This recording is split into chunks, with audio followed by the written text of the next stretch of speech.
보이스피싱 수법이 나날이 교묘해지고 있습니다. 나는 당하지 않겠지라고 생각하지만 보이스피싱 범죄는 우리 일상 깊이 파고 들어와 있습니다. 질병관리청이 보낸 것처럼 꾸며낸 피싱 문자입니다. 백신 접종 증명서 발급이나 백신 예약 정보 확인을 내세워 클릭을 유도합니다.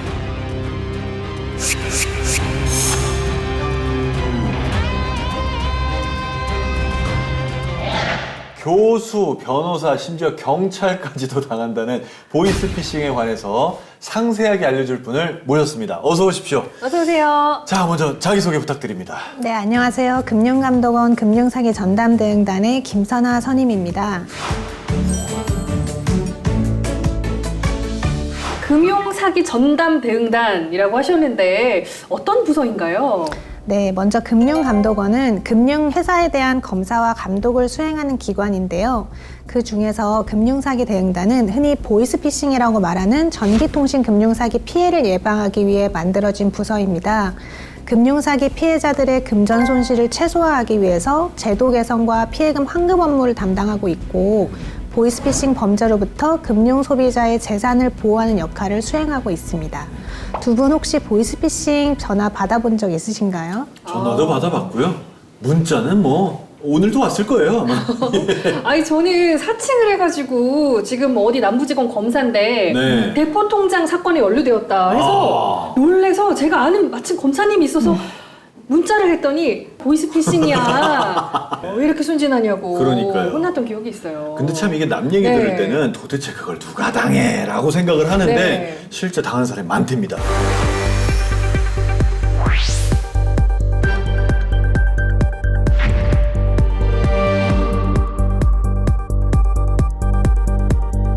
보이스피싱 발생 건수는 줄었지만 1인당 피해 금액은 1,600만 원으로 최근 1.4배 증가했는데요. 요즘 발생하는 건들은 경찰, 검찰, 금감원 등 공공기관을 사칭해서 금전을 편취하는 수법이 많은데 주로 이런 기관 사칭형 수법에서 고액의 피해가 발생하고 있습니다. 아무래도 요즘에는 보이스피싱에 대해서 다들 잘 알고 계시다 보니까 한 번 딱 걸리면 고액을 뺏어가는 것 같아요. 사실 보이스피싱의 대표적인 유형들 있지 않습니까? 좀 알아보도록 할게요. 네, 보이스피싱의 유형은 점차 다양해지고 있지만 그 중에서도 가장 흔하게 발생하는 유형을 꼽자면 대출빙자형, 기관사칭형, 지인사칭형입니다. 가장 많이 알려져 있는 김미영 팀장 수법이 네, 바로 대출빙자형인데요. 저금리로 대출을 해주겠다며 현혹시키는 수법입니다. 그 다음으로 검찰이나 금감원을 사칭해서 범죄에 연루됐다라며 속이는 게 기관사칭형이고, 지인 사칭형은 말 그대로 가족이나 지인을 사칭해서 금전을 요구하는 수법입니다. 아니면 뭐 급하게 교통사고 당했는데 뭐 얼마 물어줘야 된다. 맞아요. 라고 딸한테 연락이 왔다는데 그 친구는 딸이 강아지밖에 없고 막 이런 맞아요. 경우들 네. 주변에서 흔히 보죠. 이런 것들은 저희가 많이 봐서 그래도 이제 좀 잘 대비를 해요. 근데 혹시 모르고 있는 신종수법은 뭐가 있나요? 이해하기 쉽도록 몇 가지 사례를 준비해 봤는데요. 같이 한번 들어보실까요? 예. 네. 네, 안녕하세요. 저희는 특권재단인데요. 선생님이 앞전에 로또회사에서 결제하신 거 있으시잖아요. 언제요? 2022년 9월 29일에 19만 8천 원 없으세요? 아니요, 있어요. 네, 이거 환불이랑 보상해드리려고 전화를 드렸어요. 근데 로또 용지값 구매 비용은 저희가 대체적으로 금액을 요청할 수가 없다 보니 현금화해서 쓸 수 있는 과거납배로 대체 지급이 되실 거예요. 전자지급 링크를 보내드릴 거예요. 네. 그럼 그거 다운하시고 회원가입만 하시고 전자지갑 활성화만 시키시면 네. 고객님만의 전자지갑이 활성화가 되세요. 네. 거길로 지급이 되실 거예요. 이처럼 최근에 복권위원회 등을 사칭해서 개인정보를 요청하거나 악성 앱 설치를 유도하는 수법이 증가하고 있는데요. 이들은 먼저 미당첨된 복권을 환급해주겠다라며 속입니다. 그러면서 카드 번호와 비밀번호를 달라고 하거나 코인으로 환급을 해준다라고 하며 앱 설치나 코인 구매를 유도하는 수법입니다. 진짜 기분은 좋겠네요.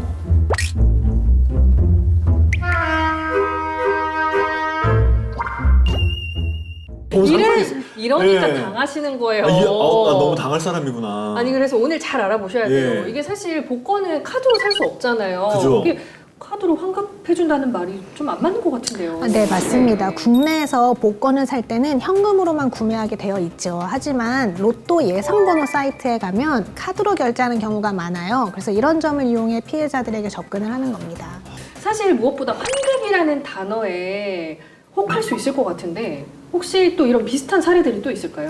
네, 최근 은행권에서 자영업자나 소상공인 등 취약계층에 대해서 대출이자 환급을 개시를 했습니다. 이를 미끼로 해서 은행 직원을 사칭해서 대상 여부를 확인하거나 지원금 신청을 해주겠다라며 속여서 개인정보를 요구하고 또는 대출 상환이 필요하다 이런 식으로 해서 자금을 편취하는 경우도 있습니다. 아, 그런 전화들 많이 와요 요새. 저 특히 코로나 때그 특별 대출 맞아, 대상자로 맞아. 선정됐다 해서 네. 혹했는데 피싱이더라고요.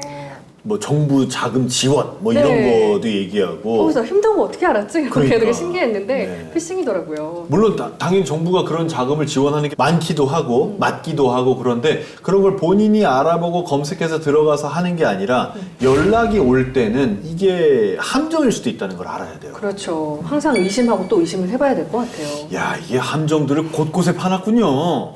또 다른 사례 뭐가 있나요? 아, 네. 요즘 가까운 거리는 공공자전거 간편하게 많이들 이용하시죠. 네. 이번 사례는 이 공공자전거를 이용했을 뿐인데 개인정보가 유출되고 돈이 빠져나간 사건입니다. 출퇴근길, 걸어가기엔 조금 멀고 버스 타긴 애매한 거리라서 지희 씨는 공공자전거를 찾았는데요. 요즘엔 방법도 간단합니다. QR코드 하나만 찍으면 대여부터 결제까지 가능하죠. 연결되는 링크로 들어가 보니 대여는커녕 멀쩡하던 스마트폰이 먹통이 되기까지 합니다. 이거 뭐야? 왜 이래? 개인정보도 돈도 빠져나간 듯한데 이게 대체 어떻게 된 일일까요? 사건의 전말은 이랬습니다. 불과 몇 시간 전 한 남자가 공공자전거 주차장을 서성이는데요. 보는 사람이 없나 주변을 살피더니 공용 자전거에 붙은 QR코드와 거의 똑같이 생긴 또 다른 QR코드 스티커를 은밀하게 꺼냅니다. 이렇듯 QR코드를 악용한 피싱 사건이 늘고 있는데요. 지희 씨도 이 피싱범이 붙여놓은 가짜 QR코드 덫에 걸렸던 겁니다. 이런 수법을 QR코드 피싱, 일명 큐싱이라고 합니다. 아니, 와, QR코드는 다 똑같이 생겼잖아요. 저 진짜 많이 타요 그런 거. 아이고. 네, 바로 그런 점을 이용한 겁니다. 네. 일상생활 속에서 QR코드 정말 많이들 사용하시거든요. 그렇죠. 이 외에도 주차된 차량의 주차 위반 스티커로 위장한 큐싱 코드 때문에 금융 정보가 유출돼서 1,000만 원 피해본 사례도 있습니다. 이렇게 알아채기 상당히 어려운 교묘한 피싱 수법들이 늘고 있으니 항상 주의를 하셔야겠습니다. 아니 그 주차 위반 스티커 같은 건 도대체 어떻게 조심을 해야 되는 거예요? 그러니까요. 진짜 수법들이 이제 다양해지고 교묘해진 것 같은데 혹시 선희님께서 봤던 사례 중에서 기억에 남는 사례 있으실까요? 우체국을 사칭한 사례인데요. 문 앞에 등기우편물 도착 확인서를 남겨서 전화를 유도한 보이스피싱이 저는 가장 기억에 남습니다. 저도 부재 중일 때 등기를 배달하지 못했다라는 문서를 받은 적이 있고 그래서 의심 없이 그 번호로 전화를 했던 게 생각이 나더라고요. 그래서 이런 수법은 기발하기도 하고 또 의심하기 어려운 것 같더라고요. 의심하기 어렵죠. 우편물이 뭔지 궁금하기도 하고. 네. 아이고, 이제 정말 이런 게 붙어 있으면 누구라도 전화라고 당할 수 있을 것 같긴 한데 그러니까요. 도대체 이런 거 피하려면 어떻게 해야 되나요? 네, 저희 금감원에서는 늘 꼭 또라는 단어로 홍보를 하고 있습니다. 늘 꼭 늘, 또. 꼭, 또. 네. 자, 늘 의심하고 꼭, 꼭 전화를 끊고 또. 확인하고입니다. 아, 그렇군요. 네, 보이스피싱도 사기이기 때문에 항상 의심을 하는 습관이 중요하고 조금이라도 의심이 간다면 일단 전화를 끊고 다시 생각을 해보거나 주변의 지인에게 도움을 요청하는 것이 좋을 것 같습니다. 네. 늘 꼭 또 저도 한석준 아나운서도 네. 그리고 우리 시청자분들도 꼭 기억하셔야겠습니다. 아, 전화를 그냥 하다 말고 끊어요? 얘기를 하다 말고? 네, 맞습니다. 그게 도움이 되나요? 조금이라도 의심이 간다면 끊어버려라 라는 겁니다.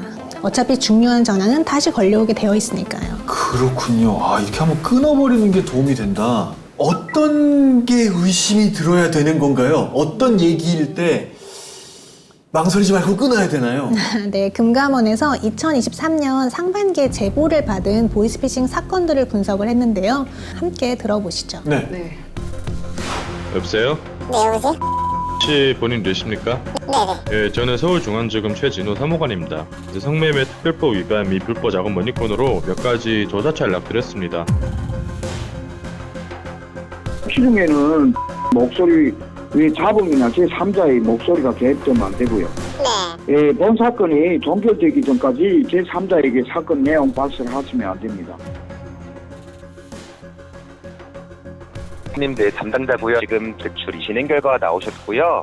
본인 확인차 이름이랑 전화번호랑 계좌번호랑 주민번호 이렇게 총 4가지만 문자 주시고요. 들어보시면 보이스피싱 사기범들은 전화를 끊지 말고 고립된 장소에서 통화하라라고 유도를 하는 경향이 있습니다. 또한 계좌 정보나 개인 정보 같은 정보를 요구하거나 특정 URL에 접속하도록 유도한다면 100% 보이스피싱이라고 볼 수 있습니다. 보이스피싱 상습범들의 목소리와 수법을 직접 들어보시는 것도 판단하시는 데 도움이 되실 겁니다. 그리고 정부기관은 절대 전화로 금융정보나 개인정보를 요구하지 않기 때문에 이 점을 꼭 기억하고 의심하는 습관을 가지셔야겠습니다. 아니 요즘 사실 수법이 너무 교묘해져서 정말 자칫하면 당할 수가 있거든요. 만약에 내가 보이스피싱을 당했다 이러면 어떻게 하면 될까요? 네, 보이스피싱 피해를 당했을 때 가장 먼저 해야 할 일은 지급정지입니다. 피해금이 입금된 은행의 콜센터에 전화를 하셔서 지급정지를 요청하시면 되는데요. 만약 신속하게 지급정지를 하지 못하면 피해금을 돌려받는 게 상당히 어려워집니다. 그렇기 때문에 신속한 지급정지가 중요합니다. 잠깐만요. 입금된 은행이 뭐예요? 그러니까 제가 A은행이고 제 계좌가 제가 B은행으로 돈을 보냈다. 네, 그러면 A은행에다가 B은행입니다. B은행에다가 지급정지를. 돈이 입금된 은행입니다. 그건 제 은행이 아니잖아요. 네, 그렇지만 가능합니다. 아, 그래요? 그래도 들어줍니까? 네, 그 계좌에서 돈이 빠져나가지 못하게 지급 정지를 해야 되는 것이기 때문에 네, 보이스피싱 신고를 이제 하는 겁니다. 그러니까 일단은 막고 뭐 아니면 그때 다음에 뭐 이렇게 출금을 해도 되니까 맞습니다. 일단은 막아주는 그런 시스템이 있는 거네요. 아, 그게 되는군요. 다행이에요. 또한 개인정보가 노출됐을 경우에는 개인정보 노출자 사고 예방 시스템이라는 것이 있는데요. 여기에 개인정보가 노출되었다라는 사실을 등록하시는 것이 좋고, 악성 앱이 만약에 설치가 된 경우에는 악성 앱을 꼭 삭제하고 휴대전화를 초기화하는 것이 안전합니다. 그러니까 그 문자가 진짜 우체국의 문자나 뭐 택배 문자가 아닐 경우 피싱일 가능성이 높으니까 일단 초기화하고 보는 게 낫겠네요. 네, 맞습니다. 만약 경황이 없으시다면 경찰서 112나 저희 금감원 콜센터 1332 통해서도 상담을 받으실 수는 있습니다. 만약에 개인정보가 노출이 됐다면 그러면 저의 모든 계좌가 다 위험해지는 거 아닌가요? 네, 그럴 경우에는 본인 명의로 개설된 모든 계좌를 일괄 또는 선택해서 지급정지할 수 있는 서비스가 따로 있습니다. 본인 계좌 일괄 지급정지라는 서비스인데요. 어카운트 인포 홈페이지 또는 모바일 앱에서 신청이 가능하고, 최근에 사기에 취약한 고령층이나 디지털 소외계층을 위해 영업점이나 고객센터 등 오프라인으로 확대를 하였습니다. 그래서 이 서비스를 이용하시면 한 번에 빠르게 일괄 지급 정지가 가능합니다. 지난해 20대 취업준비생이 검사를 사칭한 보이스피싱에 속아서 숨지는 일이 있었습니다. 1년여 만에 보이스피싱범이 경찰에 붙잡혔는데 중국에서 호화 생활을 누린 것으로 조사됐습니다. 70대 남성이 보이스피싱으로 무려 9억 원을 사기당했습니다. 금감원 팀장이라는 말에 감쪽같이 속았는데 개인 피해 금액으로는 가장 큰 액수입니다.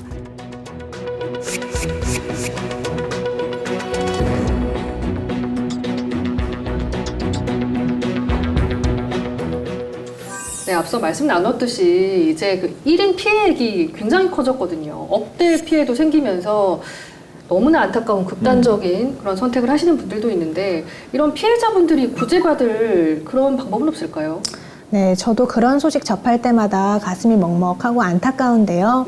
피해자들을 구제하기 위해서 전기통신금융사기 피해 방지 및 피해금 환급에 관한 특별법이 마련되어 있습니다.